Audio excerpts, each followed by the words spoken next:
And there's the little sign that says we're live. So hopefully we are. This is Peace at Home Parenting. I'm Ruth Freeman, the founder of Peace at Home Parenting and a licensed clinical social worker here in Storrs, Connecticut. I've been teaching parenting education since I was pregnant with my 36-year-old daughter. And I'm delighted to be here to talk about this tough subject of meltdowns in children from birth to 8. And I'm super relieved that we have two Peace at Home experts with us here today. JoAnn, will you introduce yourself? Sure. I'm JoAnn Robinson, and I'm a retired university professor from the University of Connecticut, where I was the director of early childhood education training programs for about 15 years. I'm also an infant mental health mentor and a big advocate for parents of young kids. And my name's Cora. I'm the director of an early learning center in Branford, Connecticut called The Nest. And we have infants through kindergarten. I've been spending a lot of time with the 4 and 5-year-olds lately, and I've been seeing a lot of meltdowns and handling a lot of meltdowns. So I think I'll be able to help answer questions, but also share some of my own experiences tonight as well. We have lots of parents with us, and the purpose of this conversation is mostly to respond to your questions. We would love to hear your questions, your comments, your frustrations, how you survive. I just want to say the most interesting meltdown that my 4-year-old granddaughter had was when she somehow paid attention to a picture of her mother and father getting married, and my daughter was dressed up in this beautiful gown, and she's 4 years old, and she suddenly said, "Mom, you had a dress-up party and you didn't invite me?" And she just got so upset, and there was no reasoning with her. It was, they could not explain the time, how time works. You weren't born yet. Yes, but why didn't you invite me? And she was devastated. And this went on for quite a long time because she really loves princess dress-up parties. So I think it beautifully illustrates how the emotional brain just takes over. And in other times, you could have had a more reasonable conversation with her. But once she had that distress, she was going down the drain. Could you, as we're waiting for questions from parents, could you each just talk about how you understand meltdowns, particularly in young children from birth to 5? Yeah, I think I'll throw something out there and have Cora build on it. Meltdowns happen for so many reasons when children are between about 18 months and 5 or 6 years of age. I also happen to know some adults who have tantrums. So for some people, it's a lifelong experience. But it really is, in a sense, about your brain being on fire with emotion. And it overwhelms the reasonable part of your brain, as you described it, Ruth, so that you can't do anything but feel this great storm. And lots of words being spoken in that moment is not very helpful. It's the loving presence, the calmness of someone else that's likely to help corral all of those big feelings. Mm-hmm. Yeah, and I know a lot of young children who, when the storm has passed and they've calmed down and they're back in their thinking brain, they're able to reason very logically about the whole situation. They might be able to recite every single thing that happened, what went wrong, how they were feeling, why they were upset in a very reasonable way. But in that moment when their emotion brain is on fire, they're just not able to do it. You just really have to ride out the wave and offer a lot of empathy to their feelings. We have a question about how do they vary between my 18-month-old having a meltdown and my 4.5-year-old having a meltdown, and how should my response be different or the same? Mm-hmm. Boy, that is such a great question. And my impulse in response to that is to say, you're likely to try to talk your 4.5-year-old out of it. And you're likely to intuit that your 18-month-old might not be able to be talked out of it, because generally you experience your 18-month-old as someone who is not able to be, how shall I say, always guided with words. You're still in that phase of your relationship where you have so much emotional communication that comes out of your presence, your body language, your facial expressions. But with 4.5-year-olds, man, we just back right off and we just flap our lips And we are hoping that they're listening to us and that they're going to agree with us. Nah, not during a tantrum. So And surprisingly, you should behave the same way with them, which is to not say a lot, be calm, be present, empathize, as Cora said. Maybe you can build on that, Cora, about what does that mean to empathize? Yeah, so in some of the most explosive 4-year-old tantrums I've seen recently, the instinct is to try to talk them out of what they're feeling because it seems so irrational. I had a little guy who was really upset. His dad forgot his striped hat at school, and he had a blue hat. He was so mad that his dad did not bring his striped hat. And, we try. The parent in the moment was saying, well, your blue hat is fine. You liked it yesterday. What's wrong with your blue hat? I can't go back and get the striped hat. And they're trying to talk him out of it. And he is escalating to a point of no return. And what actually was helpful was to sit with him and say, you love your striped hat so much. You really wish that your dad remembered it.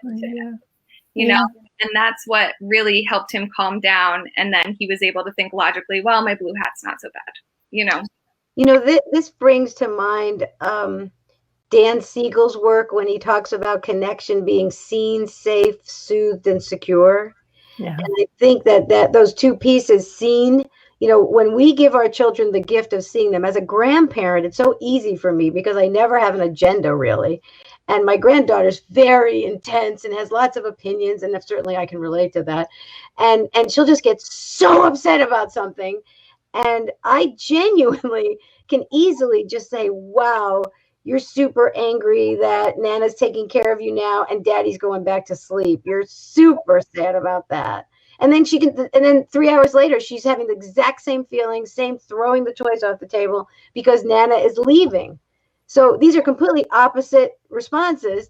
But to me, I'm just interested. And when I acknowledge it, when I help her have some voice, so she feels seen by me, she feels soothed by my quiet tone of voice, my acknowledgement, and she feels safe that she can have these feelings. I'm not trying to talk her out of it.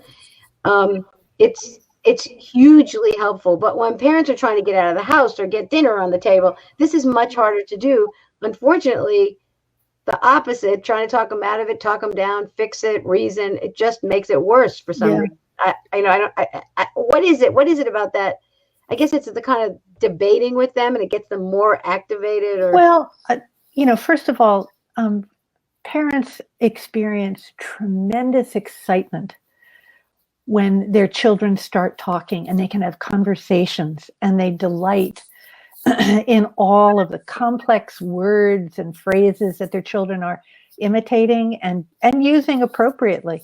But they're not fully able to grasp many of the concepts that are in our words, like thinking. It's a really abstract idea. And, even feeling. So if you're going to start talking about anything other than you want to hold your blue striped hat, don't you? You like looking at it, don't you? Yeah. It's hard when you can't do that right then. And so when parents get really caught up in the language parts of it, that are about why you might not want this, or why this isn't possible, or why you should be willing to change your mind, or all of these, whatever, abstract ideas. They just go way beyond what children can actually think about. And particularly when the emotional center of the brain is activated, the thinking part that might be able to do it later, as Cora described, isn't even available to them in that moment. We have some specific questions about what are the right things to say and do, if anything. And I think one thing I've heard you say is one really helpful thing is to just say the name of the feeling that the child might be feeling. And we always say this tentatively because we might get it wrong. We might say, you're really mad. No, I'm sad. They might correct us or not. And to help them describe the problem as we understand it. Yeah. And that's one action step. Are there other specific action steps that you can talk about? Well, one thing that if you're really feeling like you don't know what to say, which can happen often, especially if you're feeling overwhelmed by your child's emotions, I always encourage parents and teachers that I'm working with to just say what you're seeing. Just say what you notice. I notice that you're really upset right now. And if you don't know the feeling, you can use tentative language like Ruth said, like upset, or you're having strong feelings, or you're really emotional. And just I think it's because X and Y happened. I think it's because you really want your striped hat and it's not available. And you're probably getting down to the child's level. You're probably getting close and looking them in the eye. And actually, there's something to looking each other in the eye that actually can be calming to our brains. And noticing what's happening inside yourself. A lot of things I read about responding to kids' intense emotions says, notice your own state first before you even respond. It's better to do nothing and just notice what's going on inside. Oh, yeah. Because if you're feeling urgent and you need this done now, it's better to be quiet for a minute and calm your own brain, because it's not going to be helpful if you're stressed, because we have those mirror brain cells. And I find it so helpful if you're mirroring their facial expressions too. So if they're sad, you're really upset because your dad left, or you're really mad at your dad, and you furrow your eyebrows a lot and you really match their affect. That seems to be really effective in helping them calm down. I think another specific thing to do is to try and remind yourself that children want to cooperate. They want to be connected to us in positive ways. And if your child is melting down, it's generally not a choice. I think this is hard for a lot of parents that feel like kids are, being manipulative and I want to see if there's a way to distinguish this, because I recently was with my granddaughter, and, it was the first time we'd seen each other for 4 months, and she's moved like 3 times, and she's had a lot of changes, a new nanny and going to school and just so many different transitions. And she got upset about something and she just started to yell as loudly as she could. She just stood in the middle of the living room, opened up her mouth and was like, ah! And, here's, 2 parent educators, my husband and me, and her mom and her dad. And, my instinct was to ignore it because it felt almost aggressive, this angry yelling. But at the same time, I was saying to myself, she probably needs some comfort right now. And I literally couldn't figure it out. And are there times when they're doing a power thing? And do you have any thoughts about that with young children? Is that just a wrong interpretation? Well, I think that it's important, if you begin to say, he's doing this to me, then you are likely to feel defensive or aggressive in response. So I think it is most helpful to realize that your child is having an experience, and they are really mad, they are really sad, they are really confused about about something that's happened, and all that their brain is allowing them to do is to just be emotional and in that pure emotion realm. I think if you respond to that by saying, oh my, you're really upset, I got to think about this, I don't know what to do. I mean, you could literally say that to your child, and they're not going to think less of you for having done that. So if you're not sure what to do, rather than walking out of the room or getting mad or gawking at them, you literally can connect and say, oh my gosh, you're really upset, I think. Yeah. Wow. Yeah. And that's a way of being seen, but not, giving directions or trying to change it. One parent saying with 4-year-olds, it all feels like power things. But, yeah, and I wanted to talk about that really quick, because I just had a conversation about this with a parent this morning who their child is in this really strong, intense power dynamic with parents and with teachers, and he is about being strong and powerful and big. And his meltdowns lately have been manifesting in this really strong language of, I hate you, don't come near me, you're always bossing me around, he said, to me yesterday, "I just want to be free. You're always bossing me around." And I was feeling, I kind of am always bossing him around, and all adults are always bossing them around, right? But they have all of these new skills to be able to make their own choices and express their feelings and their ideas, and they're bigger, and they can climb and they can run. So finding ways to make them feel powerful in their day-to-day lives, give them opportunities to make choices and make their own decisions, and really promoting that during the day, so that in the moments they don't have control, they're going to be a little bit more cooperative. But that strong language can be overwhelming for a parent, especially if you're hearing it for the first time. The "I hate you," or "you're mean," or "you're bad." Yeah. And one of my favorite parent educators used to say, "I'd rather tame a shrew than breathe life into a corpse." And basically what he was saying was, I'd rather deal with these spirited kids who are full of themselves and think they're all that, than kids who are completely compliant, which actually I find a little unnerving. Yeah. So, and actually this describes my granddaughter. She has huge energy and lots of, and I think she does feel like the world is pushing her around. And I think that it's confusing when you have bright, articulate kids saying things like this, to not take it literally, to not think I have to contain this kid. They're going to be a juvenile delinquent. And really, you don't want to break their spirit, and you don't want to defeat them. And you just want to calm your own brain when they're challenging you like that. But those kids who are saying, "I want to be free, I want to do what I want," I mean, I love that. And I think that it turns into great assets when they grow up. They're just hard to live with. They are. Yeah. We've got some parents here that are asking some questions.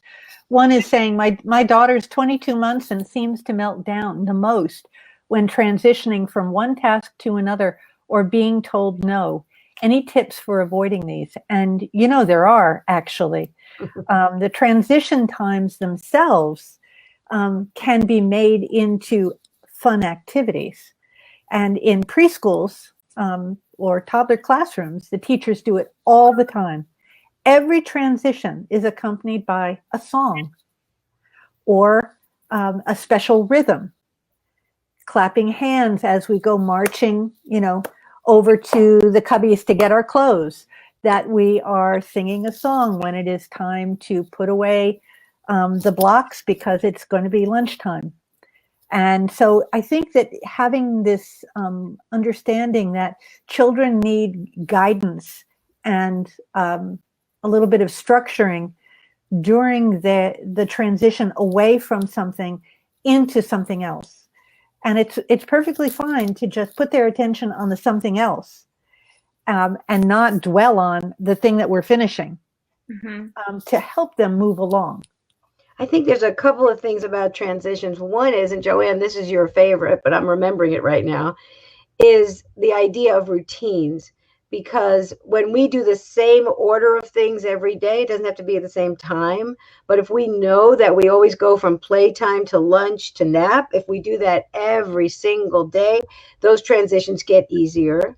Also, I think that, one of the things that the Montessori system talks about is not interrupting children in their work and play, and their play is work. And part of that is structuring your transitions so that you're not interrupting a child in the middle of something to the best of your ability. That's right. And giving them some time to do a little completion and saying, in 5 minutes, we're going to be going. So what do you need to do to finish that up? And not just saying, okay, it's time to clean your room. That's right. And so keeping the order of things consistent as possible. And also thinking about doing the difficult things before the easy things. So it could be that if you have a child that really resists bath time, you're going to do something really enjoyable after bath time. So as soon as bath time is done, then we're going to draw for a little while. And we're going to, so it's a when we get this done, then we're going to do this. So you do the more positive stuff after the more difficult stuff. Mm-hmm. Cora, you want to jump in on that? Yeah, I have a positive discipline class for toddlers and preschoolers, and we talk a lot about the developmental limitations of toddlers. They don't like to stop enjoyable things is one of them. And if we can adjust our expectations and expect that they're going to have a hard time doing that, then we can proactively either be more playful during the transition, like JoAnn mentioned, but there are other prevention strategies too, offering choices. Do you want to walk to the bath? Do you want me to carry you? All of those things can help prevent the meltdown from happening if you're expecting it to come. So we have to adjust our expectations a little bit. That's right. And so to tie it back into what Ruth was saying, when I teach the Taming Tantrums class, what I always say is create a routine for when the meltdown happens, or create a routine for the hot spot where you think the meltdown will happen. Mm-hmm. And you anticipate that, yep, you're going to have a hard time. So I'm ready and I've got these different ideas. I'm going to count to 5 for myself and let my child get into it. Then I'm going to sit quietly for a minute and mirror her sadness. And I'm going to talk about being sad and giving something up or whatever. So you really are ready for this because it's going to happen. It's predictable. Right. We have a question about kindergarten age children. Is it better to acknowledge a meltdown, but sort of ignore it, monitor it, and let them know you're available, but give them space? And kindergarten age, that's like 4, 5 or 6, probably. Yeah. 5 or 6, yeah. Go ahead, Cora. Yeah, I would say it's always important to acknowledge the feeling behind the meltdown. It doesn't necessarily, you're not always available to be able to ride the entire wave of the meltdown. So it really depends on the trigger. What triggered this big meltdown? Is it a really strong emotion of anger or sadness? Well, then we want to address that. And we want to acknowledge the feeling, validate it, and give them tools to cope with the sadness. If it was something, I'm trying to think of an example. I don't know if either of you can think of an example of something that might not necessarily be triggered by an emotion, but well, it's just not being able to do something. You want the chocolate. You want chocolate now. Perfect. Well, yeah. Yeah. So they're disappointed doesn't mean you're going to give them chocolate. You can acknowledge the disappointment, but you might not necessarily sit with them for 5 minutes because they're disappointed about the chocolate. That's the right. world doesn't stop every time you have an emotion. Yeah, I agree. I completely agree. It's the 5 and 6-year-olds, even the 4-year-olds. It's fine. You don't have to sit with them. Being nearby, being available, checking in, and asking, can I come and sit with you for a couple of minutes now? And they'll say yes or no. Come in the next time and maybe bring a favorite book and just say, I'm here. Would you like to read this book with me? After you've done the acknowledging of the sadness and the disappointment about not having chocolate now. And we have some questions about school age kids, which is, what happens when they melt down during homework or doing their chores or they're taking it out on siblings.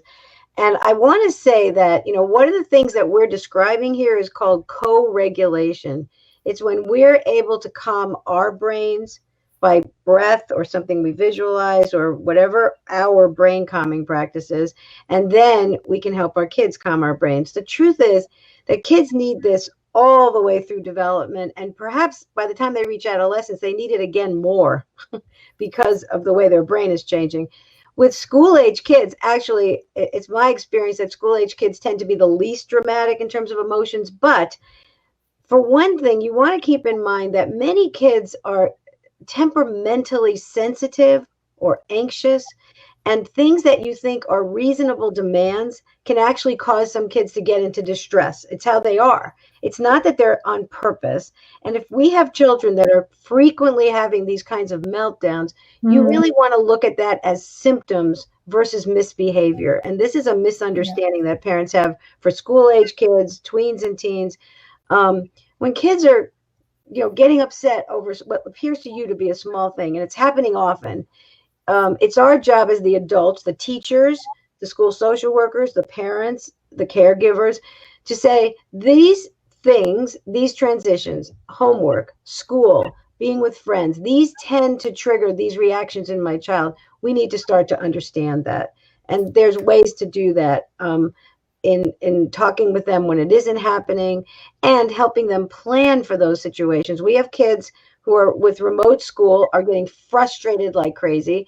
And it's really incumbent on the adults, the school folks, the parents, and the child together to say, how much remote school can this child do? How do we have to structure it? We need to problem solve with these kids and help them understand themselves, help them learn how to calm their brains. You know, each parent should have a brain calming practice. Each child should have their own brain calming practice. But emotional upsets in kids happen from time to time. You want to acknowledge it. You want to be present. You want to, you know, brainstorm with them later about things they might do. But you don't want to treat emotional disturbances as misbehavior. They simply aren't. Kids are never going to choose this. Yeah, I agree. You know, there's a parent asking, what do I do for the grocery store public tantrum? Can I tell you that's my least favorite question? Mm-hmm. Mm-hmm. Because, you know, this is a really hard thing.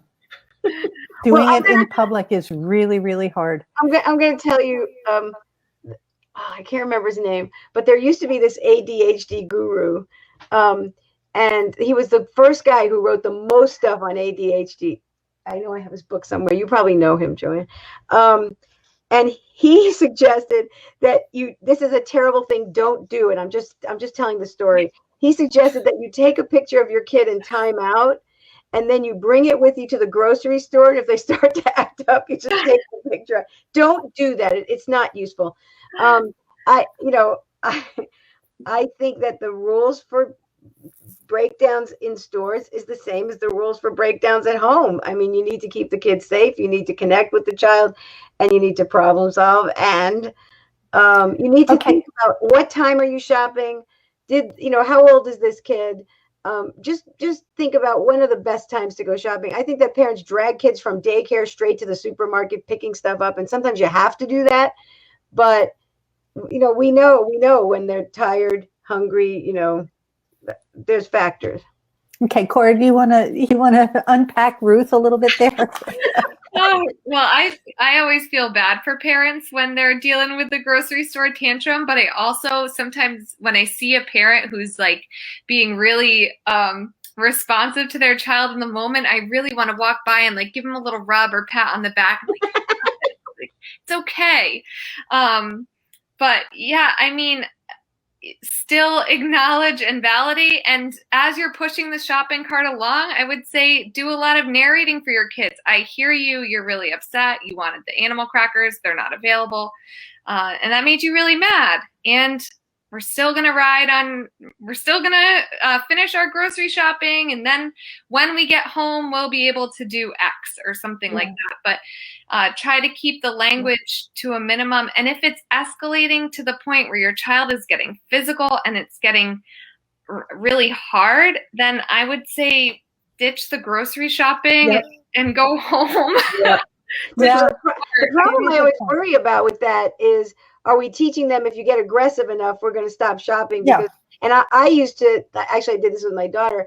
It didn't happen very often, but I would take her outside. I'd put her in her car seat and I'd say, we're going to wait till you calm down. I'll be here. And as soon as, I would give the cart to somebody at a counter, and I would just wait and be there. And as soon as she calmed down, we go back in, finish the shopping. But I would give myself a lot of time to do this. Yeah. A lot of parents don't have that kind of time.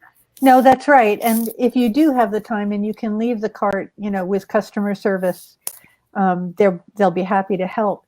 I think it's also planning ahead a little bit. If in fact, as Ruth said, you do need to stop by the pharmacy, to pick something up, or the grocery store to pick something up after preschool, and your child is just very tired out.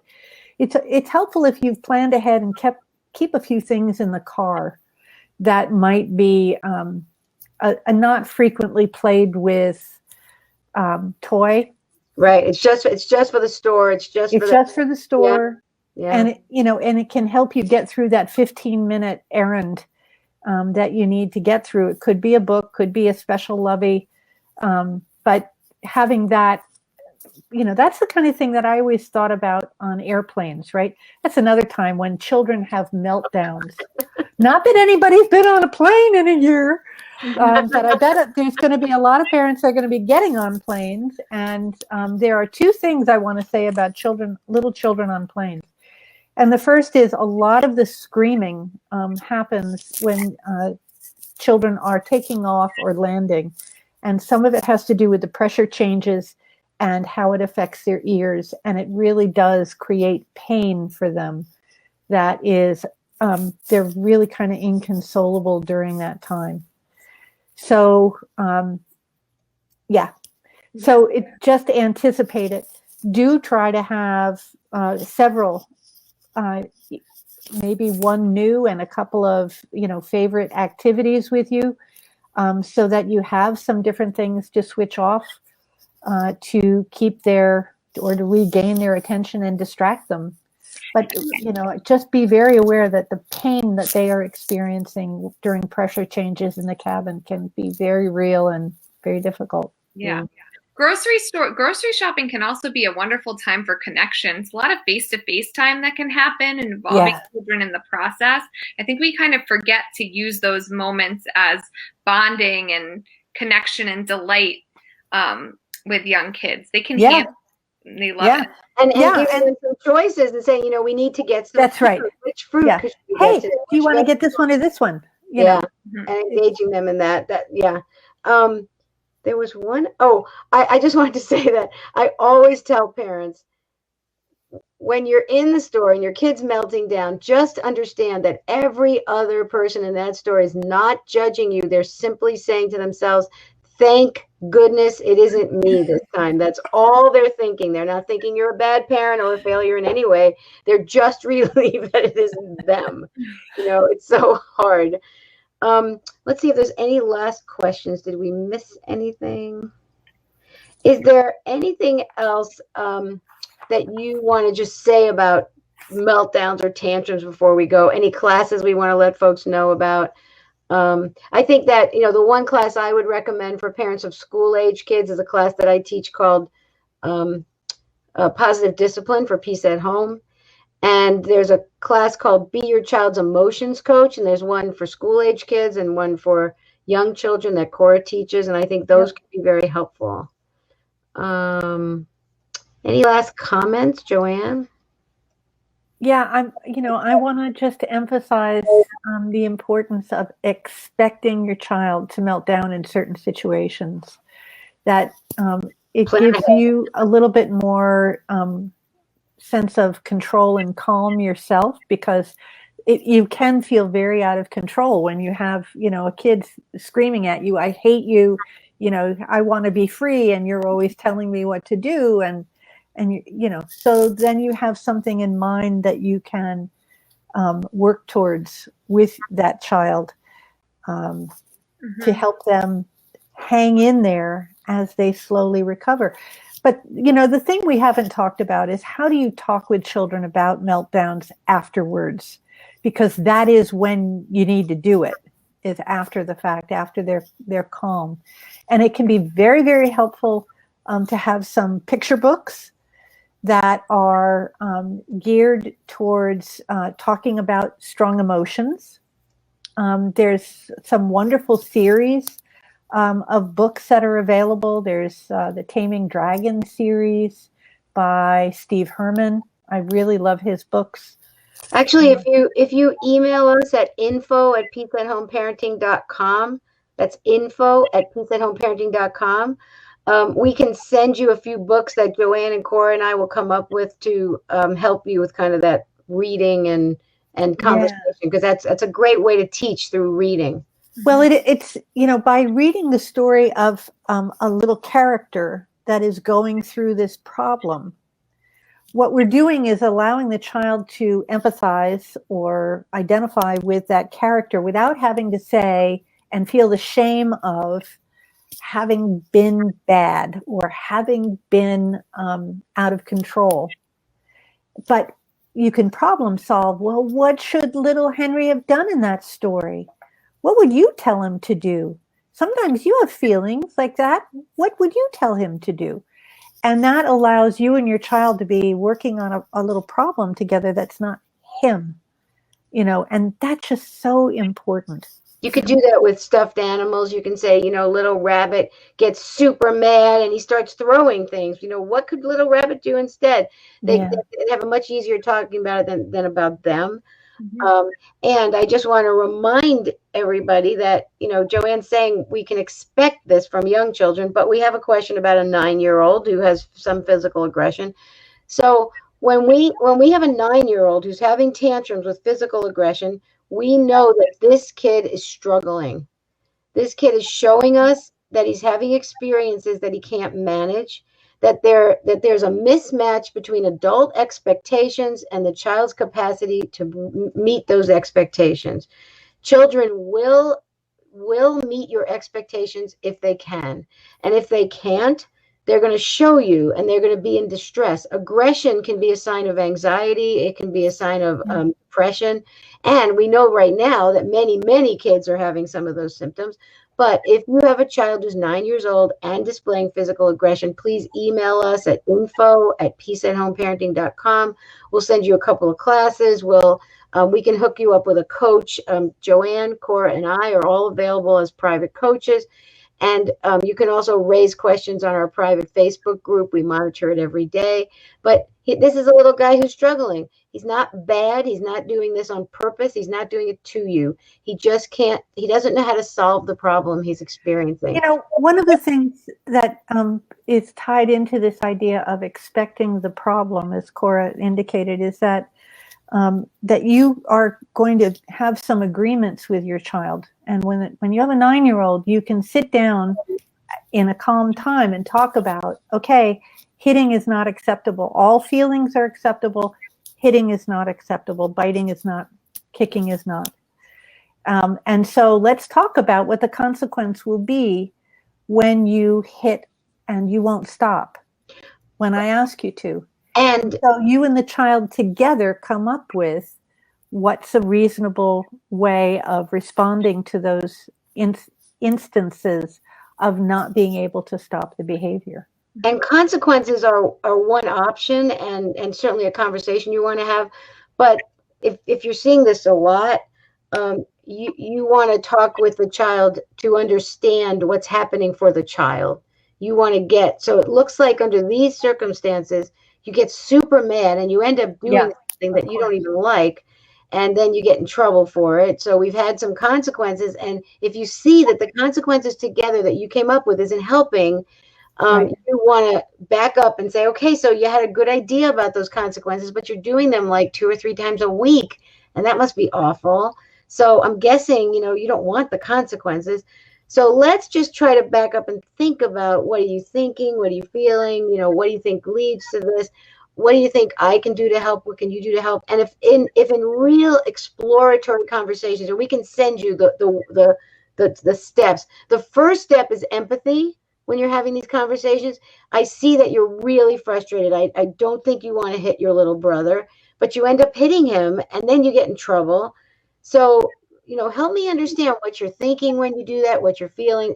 So getting empathy and agreeing on the problem. So the problem I'm seeing is that you're hitting your brother when you don't want to. Tell me how you understand the problem, and then brainstorming some options, trying it for a week or two, seeing if it works. If ultimately this goes on and on and on, and I'm talking about school age kids now, then you want to get a little help. You want to talk to a school social worker. You want to talk to your pediatrician or a faith leader or a counselor, because these are symptoms. And I think it's really important that we recognize them as symptoms. Kids would do well if they could.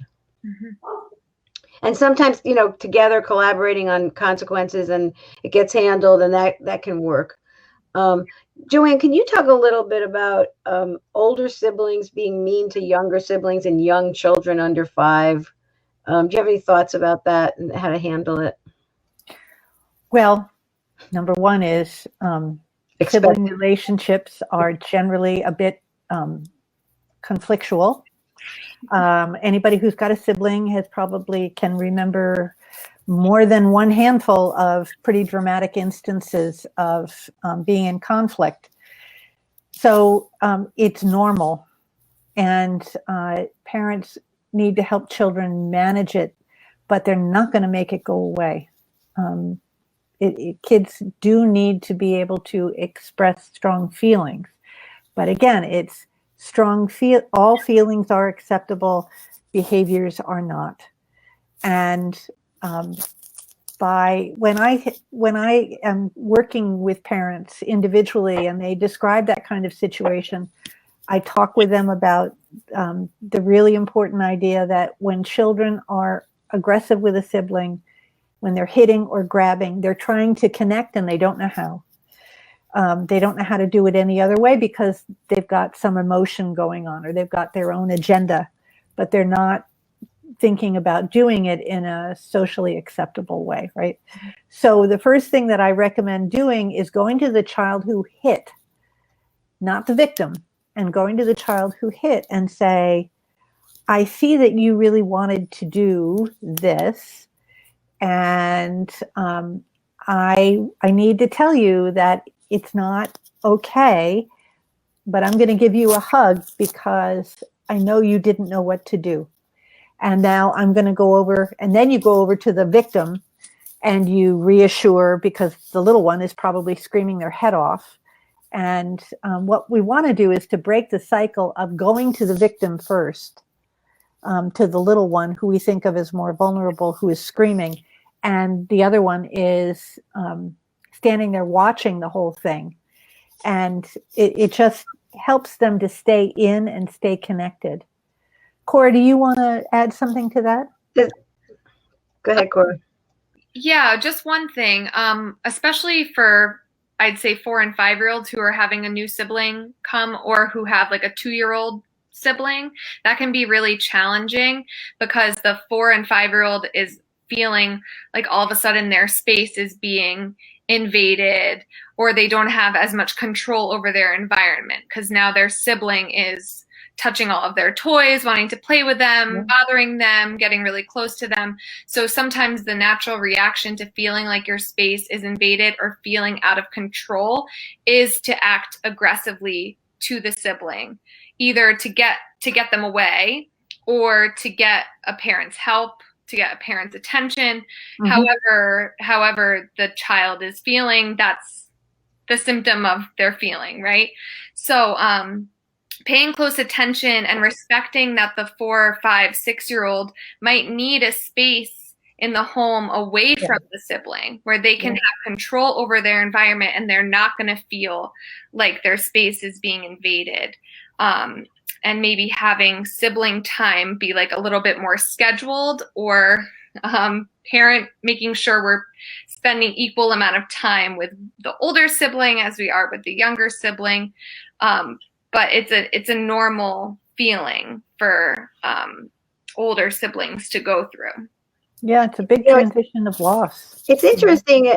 When I observe my 4-year-old granddaughter being aggressive with her little brother, it seems to come out of nowhere. They seem to just be playing, and then all of a sudden she just, pinches his cheeks or something. And part of me is when I look at his cheeks, I kind of want to pinch his cheeks, but I don't know if it's like that or is it she's trying to manage him or get some space. I don't, you don't know the motivation, but it's typical. So, but if she gets a hug when that happens, it's not reinforcing it, JoAnn. It's So what I'm doing when I'm going up to her and engaging with her first is to say, all feelings are acceptable, but you may not pinch. So come here. I want to give you a hug and let you know that I empathize with your strong feelings, and now I'm going to go to your brother and take care of him.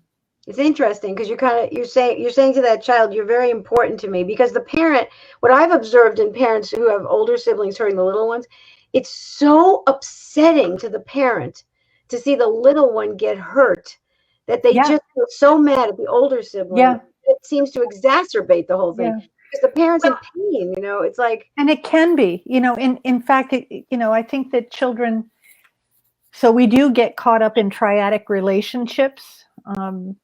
Babies as young as 6 months old can, in fact, manage the triad of their mother and their father and themselves. And, but when older children are begin to manipulate the attention cycle, or the younger one, more importantly, will manipulate the attention cycle to get it on them by screaming over the least little thing, it's just really important for a parent to begin with empathizing with the child who had the big reaction that resulted in a pinch or a grab. Which is so counterintuitive. It's really interesting to hear this.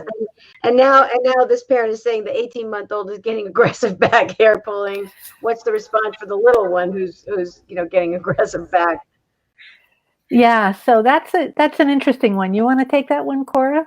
Or I'll take it. I'm fine. Yeah, I usually just respond to any type of aggressive behavior. I really just respond very matter-of-factly and say, I'm not going to let you do that, or I don't want you to do that. And really physically stop the behavior. For the 18-month-old, maybe he's copying what he's seeing. Yeah. I don't know, but using a lot of language or trying to figure out why isn't going to be helpful. It's going to be more helpful to say, I don't want you to do that. And now let's do this instead. Just carry on. Yeah, just remove him from the situation and just connect with him in a different way. But don't pay too much attention to the hit or the pull hair. Or the right. And that's right. One of the things I think that's real, and you guys can tell me this, one of the things I think is really important is that, especially when that kind of aggression is going on, that we don't just pick kids up and move them. The instinct is when the big one's hurting the little one is to just, carry them out of the room or escort them out. But then you're being physically aggressive to the older child, and now we're teaching them that's the language of our faith. And I think that what Cora's describing, to just say I'm not going to let you hurt each other.